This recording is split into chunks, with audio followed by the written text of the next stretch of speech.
दोस्तों, आप मुकेश अंबानी के बेइंतहा पैसे और दौलत को जानते तो होंगे ही, लेकिन आज हम गुजरात के ऐसे शख्स की जानकारी बताएंगे जो दौलत के मामले में अंबानीज को भी टक्कर दे रहा है। हर दिन नए नए बेंचमार्क सेट कर रहा है। न ही भारत में बल्कि पूरी दुनिया में अपना दबदबा बना रहा है। जी हाँ, सही समझे आप, हम बात कर रहे हैं भारत के मशहूर बिजनेसमैन गौतम अडानी की।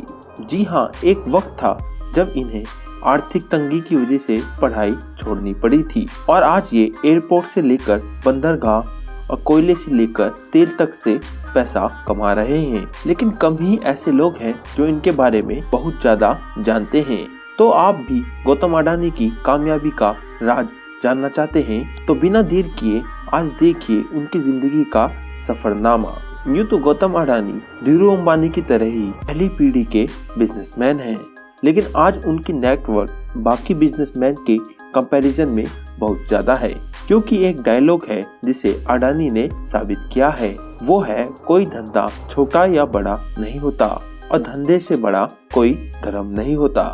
हम ऐसा इसलिए कह रहे हैं क्योंकि समय के साथ अडानी को जो भी धंधा मिला उन्होंने वो उसे पूरे मन से किया और परचम लहराते हुए चले गए।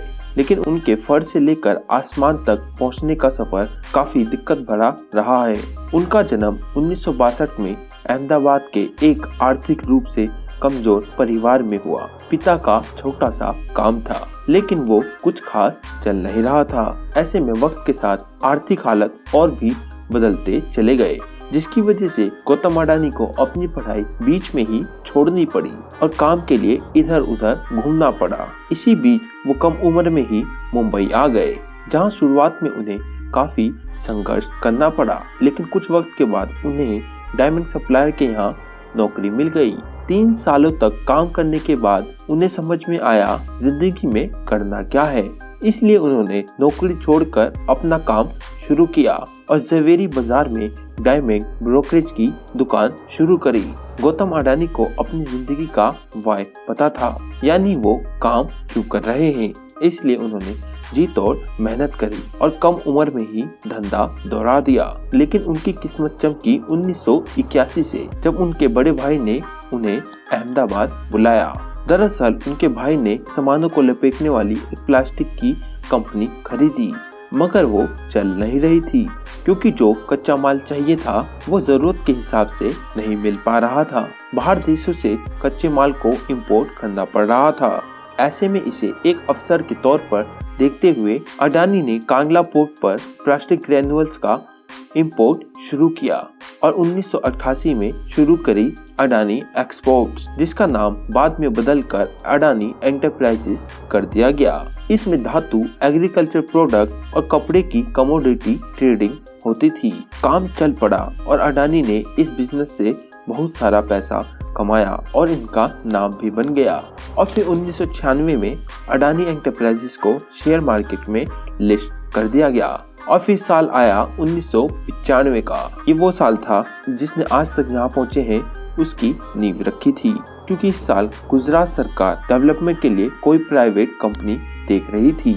ऐसे में ये खबर जैसे ही अडानी तक पहुंची, उन्हें कमाई का एक और सोर्स नजर आया, इसलिए उन्होंने गुजरात के सबसे बड़े पोर्ट मुंद्रा पोर्ट को ही खरीद लिया। मुंद्रा पोर्ट को खरीदने के बाद 1998 में गौतम अडानी ने Adani ports and logistic company की शुरुआत करी। अगर बंदरगाह की खासियत के बारे में बताए तो ये 8000 हेक्टेयर में फैला ये पोर्ट आज भारत का प्राइवेट सबसे बड़ा बंदरगाह है और इस पोर्ट से लगभग भारत के 1/4 माल की आवाजाही होती है और साथ ही ये जगह स्पेशल इकोनॉमिक जोन के तहत बना है और प्रमोटर कंपनी को यहाँ पर कोई टैक्स भी नहीं देना पड़ता।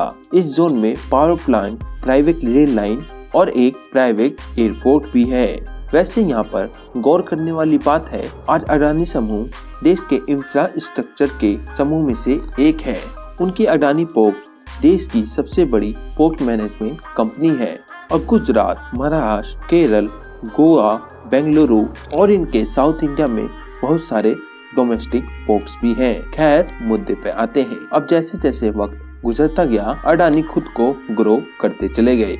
वो लोगों की रसोइयों तक पहुंच गए। फॉर्चून के थ्रू, वही फॉर्चून ऑयल जिसका इस्तेमाल हर घर में दिन रात इस्तेमाल होता है। एक्चुअली जनवरी 1999 में अडानी ग्रुप ने विल्मर के साथ हाथ मिलाकर खाने के बिजनेस में काम शुरू किया था। वैसे फॉर्चून ऑयल के अलावा अडानी ग्रुप आटा, चावल, दाल, चीनी जैसी दर्जनों चीजें से आपकी रसोई का हिस्सा बना हुआ है, जिनकी देखभाल के लिए अडानी ग्रुप ने फूड कॉर्पोरेशन के साथ मिलकर अलग अलग राज्यों में बड़े बड़े साइलोस बनाए। साइलोस बेसिकली वो चीज होती है जिसमें बड़े पैमाने पर अनाज को रखा जाता है। साइलोस की कनेक्टिविटी के लिए अडानी ग्रुप ने प्राइवेट रेल लाइंस भी बनाई ताकि अनाज को लाने और ले जाने में आसानी हो। कहते हैं हीरे की परख सिर्फ चोरी ही जानता है, इसलिए अडानी को काले कोयले में भी पैसा दिखा। उन्होंने डोमेस्टिक इलेक्ट्रिसिटी का जनरेशन किया और बड़े बड़े स्टेट्स को बिजली सप्लाई करनी शुरू करी। लेकिन इतने बड़े पावर प्लांट को चलाने के लिए जरूरत से ज्यादा कोयला चाहिए था, इसलिए इन्होंने दिमाग चलाया और इन्होंने ऑस्ट्रेलिया की कोल माइन को खरीद डाला। फॉर्चून इंडिया मैगजीन के मुताबिक 2010 में अडानी ने लिंक एनर्जी से 12,147 करोड़ में कोयला खदान खरीदी थी। गिली वेस्ट जो ऑस्ट्रेलिया में, इस खदान में 7.8 बिलियन टन के खनिज भंडार है, जो हर साल 60 मिलियन टन कोयला पैदा कर सकती है। इसी तरह इंफ्रास्ट्रक्चर की कमी से इंडोनेशिया में मौजूद तेल, गैस और कोयले के लिए अडानी ग्रुप ने इंडोनेशिया से कोयला ढुलाई के लिए $1.5 अरब निवेश करने की घोषणा करी। उस समय इंडोनेशिया इन्वेस्टमेंट अथॉरिटी ने बताया था अडानी समूह 5 करोड़ टन की क्षमता वाले एक कोल हैंडलिंग पोर्ट का निर्माण करेगा और साउथ सुमात्रा की खदानों से कोयला निकालने के लिए 250 किलोमीटर रेल लाइन बिछाएगा। खैर, अडानी अपना कारोबार फैलाते गए और पैसा अकाउंट में आता चला गया। जिस अडानी का साम्राज्य 2002 में $76.5 करोड़ था, वो 2014 तक आते आते बढ़कर $10 अरब हो गया। साथ ही वक्त की जरूरत को देखते हुए अडानी ग्रुप ने नेचुरल गैस के क्षेत्र में भी बिजनेस को बढ़ाया और 2017 में सोलर पीवी पैनल बनाने शुरू किए और उधर बंदरगाह और निजी रेल लाइन के बाद एयरपोर्ट्स की तरफ उड़ान भरी और 2019 में अहमदाबाद, लखनऊ, बेंगलुरु, जयपुर, गुवाहाटी जैसे हवाई अड्डों के मॉडर्नाइजेशन और ऑपरेशन की जिम्मेदारी उठाई। अब अगले 50 सालों तक अडानी ऑपरेशन और मैनेजमेंट और डेवलपमेंट संभालेगा। वैसे ही सुंदर आकार लेने से पहले सोने को खूब तपाया जाता है, ठीक उसी तरह गौतम अडानी को जीवन में कई तरह का ताप झेलना पड़ा। उनका सामना कई तरह के विवादों से भी हुआ, लेकिन उन्होंने सबसे पार पाया और एक अलग मुकाम हासिल किया। दोस्तों, आपको ये जानकारी जानकर कैसा लगा? आप हमें कमेंट सेक्शन में जरूर बताइएगा।